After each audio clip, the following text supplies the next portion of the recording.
Venez vous relooker chez Luminel. Salon de beauté Luminel vous présente le journal. Luminel, osez être la plus belle.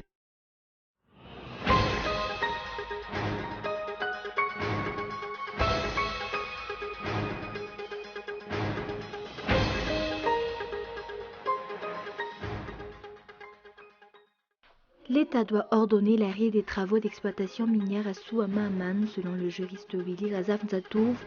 Le Parti vert a quant à lui exprimé ses inquiétudes concernant les conséquences désastreuses que cette exploitation pourrait avoir sur l'environnement et sur la vie de la population.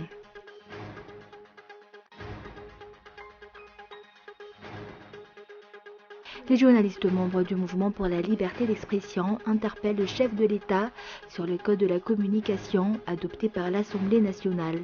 Un texte qui attend la promulgation par le président de la République avant son entrée en vigueur. Et c'est justement pour cette raison que les journalistes demandent à rencontrer le chef de l'État avant cette étape.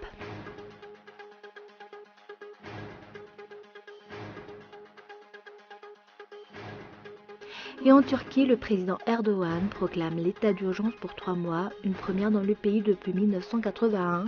Cela fait suite au putsch manqué vendredi dernier. La purge se poursuit, 60 000 soldats ont été suspendus.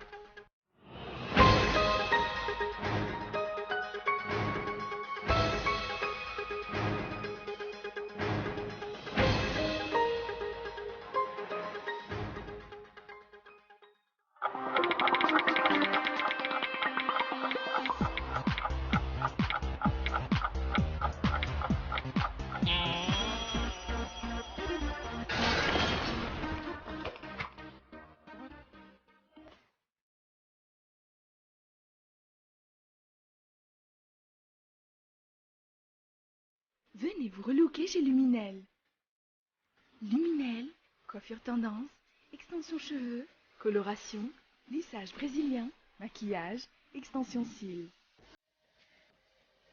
Pédicure, manicure, onglerie. Luminel Béorilk vers Escalier 4 foot. L'Avant Center, 4e étage, box 418. Luminel, osez être la plus belle.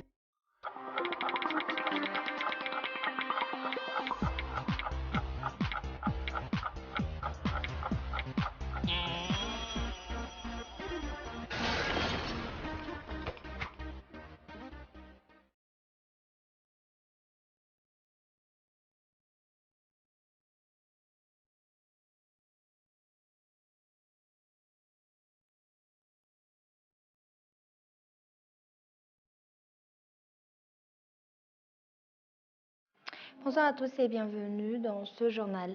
À la une, l'État doit ordonner l'arrêt des travaux d'exploitation minière à Souamaman, selon le juriste Willy Razafzatouf. Le Parti vert a quant à lui exprimé ses inquiétudes concernant les conséquences désastreuses que cette exploitation pourra avoir sur l'environnement et sur la vie de la population. Reportage de Zou Rakutenjin. Malgré la décision de l'exécutif de suspendre les travaux d'exploitation minière à Souamaman, certains politiciens et certains observateurs de la vie politique ne sont pas satisfaits. Cette exploitation aurifère devait s'arrêter définitivement selon le juriste Willy Razafzatouf, une décision que les dirigeants devraient prendre dans le plus bref délai. L'État doit prendre ses responsabilités. Les habitants de Souamaman sont des malgaches qui ne font que défendre leurs terres et leurs biens. J'encourage ainsi les dirigeants à avoir un esprit patriote. Le Parti vert présidé par Georges Alexandre s'inquiète en outre des conséquences désastreuses que cette exploitation pourrait avoir sur les forêts de tapis environnantes et sur la vie de la population habitant aux alentours du site d'exploitation en général. Ce Parti vert craint que les dégâts sur l'environnement ne s'aggravent au fil des années. La braderie des ressources minières et la destruction de l'environnement sont des tristes réalités à Madagascar. Le Parti vert condamne la destruction de l'environnement par ces Chinois. L'utilisation du mercure va par exemple polluer le fleuve et constituera un danger pour la population. Les habitants de Souamaman précisent que malgré la suspension décidée par l'État, les travaux d'exploitation continuent notamment la nuit. Le site est d'ailleurs bien quadrillé par des éléments de l'Hémorrhègue lourdement armés. Les journalistes membres du mouvement pour la liberté d'expression interpellent le chef de l'État sur le code de la communication adopté par l'Assemblée nationale, un texte qui attend la promulgation par le président de la République avant son entrée en vigueur. Et c'est justement pour cette raison que les journalistes demandent à rencontrer le chef de l'État avant cette étape. Ils ont ainsi envoyé une lettre aux locataires d'Yavoulou dans laquelle ils ont demandé la suspension de l'application de ce code et le réexamen du texte dans son intégralité. Un texte qui constitue une menace et un danger pour la liberté d'expression et la liberté de la presse. Et concernant les frais de transport, la hausse est reportée. Les transporteurs ont en effet décidé de reporter d'un mois l'application de cette augmentation en attendant qu'un compromis soit trouvé. Reportage. Les transporteurs, regroupés au sein de l'Union des coopératives de transport urbain ou UCTU, reportent d'un mois la hausse des frais de transport prévue être effective la semaine prochaine, une durée durant laquelle ils attendront le règlement par l'État de tous leurs arriérés de subventions. Si aucun compromis n'est trouvé entre les deux parties, la hausse des frais de transport à 500 arrières entrera en vigueur à partir du 26 août prochain. La décision d'augmenter les frais de transport a été reportée d'un mois. Nous verrons pendant ce temps si l'État va réviser à la baisse le prix du gasoil. Nous attendons également la régularisation des arriérés de subventions. Nous prévoyons d'augmenter les frais de transport car les prix du carburant ont enregistré 3 hausses depuis janvier. En effet, cette décision des transporteurs de réviser à la hausse le ticket des taxis B fait suite à la hausse successive des prix à la pompe qui ont dépassé la barre des 3 000 arrières. Une hausse des prix du carburant qui a engendré par la même occasion une flambée des prix des denrées alimentaires. Mais également dans l'actualité de ce jour, le rôle du SAMIFIN dans la lutte contre le blanchiment d'argent se limite aux investigations et à la transmission des dossiers au tribunal. Cette structure rencontre des difficultés dans l'exécution de ses tâches, étant donné que seuls 5% des Malgaches disposent de comptes bancaires. Et outre le blanchiment d'argent lié au trafic de bois de rose, ce fléau touche également aujourd'hui la filière vanille. Ainsi, l'argent récolté grâce au trafic est réinvesti dans l'exportation de vanille, selon Tsara Dipout, directeur général du SAMIFIN, et notant que le blanchiment d'argent et le financement du terrorisme sont souvent liés. Et pour terminer, les actualités nationales, ouverture ce jour des inscriptions pour la 16e édition du Marathon international de Tana, des inscriptions qui ont été ouvertes plus tôt cette année, selon les organisateurs. Reportage. 4 épreuves sont proposées pour la 16e édition du Marathon international de Tana, le marathon proprement dit d'une distance de 42,195 km, les foulées écolo d'une distance de 10 km pareil pour le Handi Run, qui est une épreuve réservée aux personnes à mobilité réduite, et enfin le Marathons, épreuve pour la famille et les enfants d'une distance de 1,5 km. 2000 athlètes sont attendus à Antananarivo, dont les athlètes issus de l'île Maurice, de la Réunion ou des Seychelles.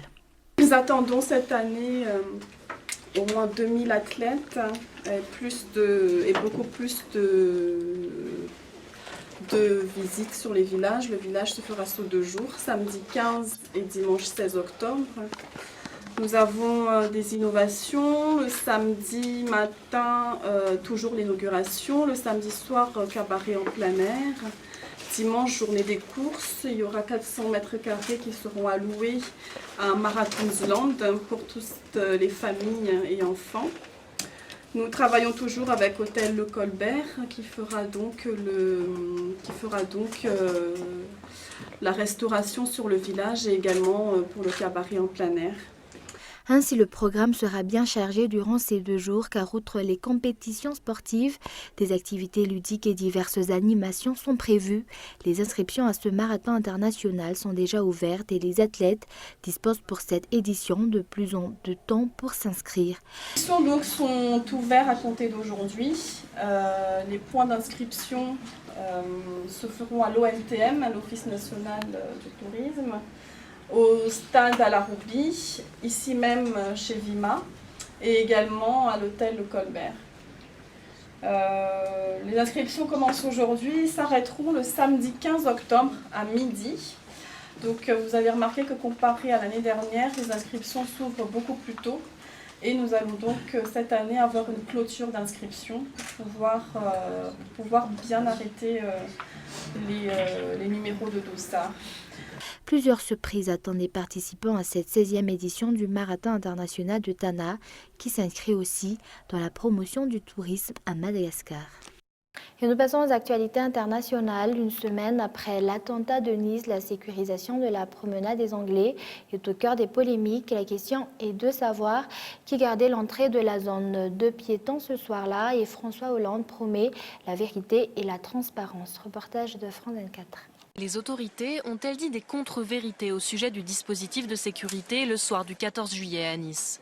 Selon la préfecture des Alpes-Maritimes, des équipes de police nationale se trouvaient à l'entrée de la zone piétonne. Des véhicules bloquaient l'accès à la chaussée. Le camion aurait forcé le passage en montant sur le trottoir. Mais selon Libération, qui s'appuie sur des témoignages et surtout sur une photo, l'information serait un mensonge. Aucune trace des effectifs de police nationale dans le périmètre du boulevard Gambetta, les fonctionnaires ayant été relevés à 21h selon le journal.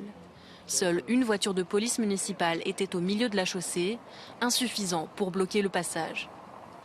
Après avoir accusé Libération de publier des contre-vérités graves, Bernard Cazeneuve a finalement décidé de saisir l'inspection générale de la police nationale. Il demande une évaluation technique du dispositif de sécurité mis en place promenade des Anglais le 14 juillet.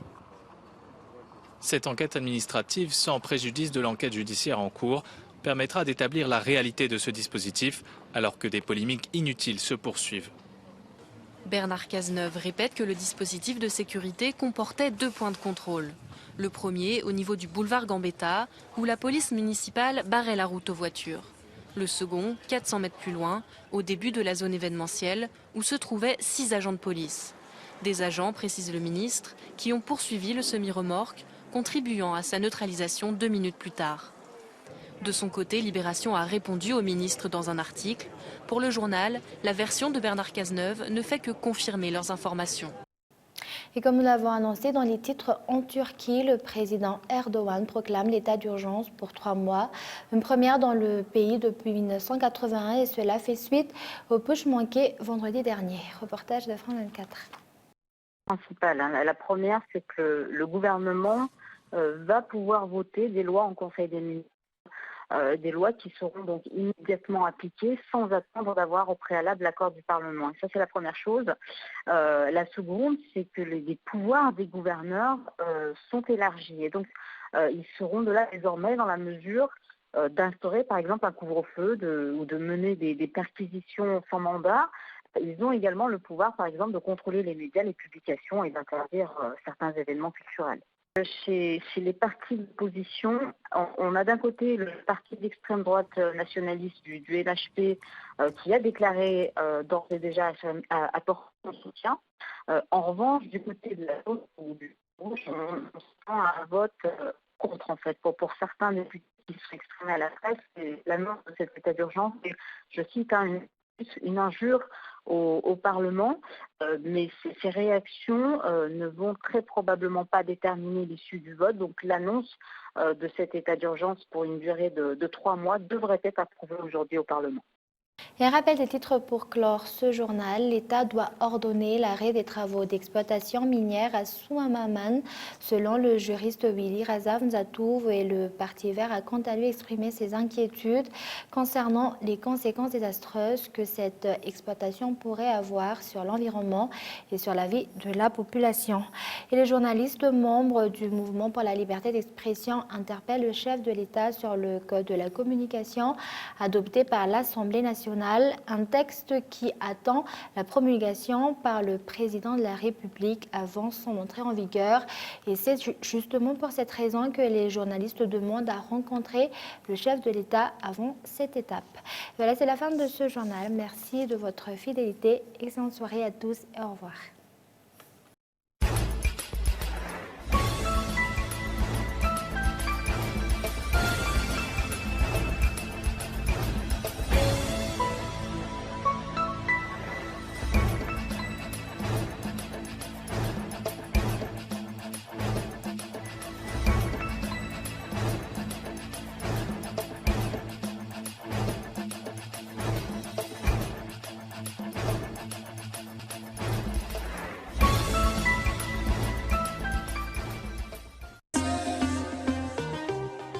Venez vous relooker chez Luminel. Le journal vous a été présenté par Salon de beauté Luminel. Luminel, osez être la plus belle.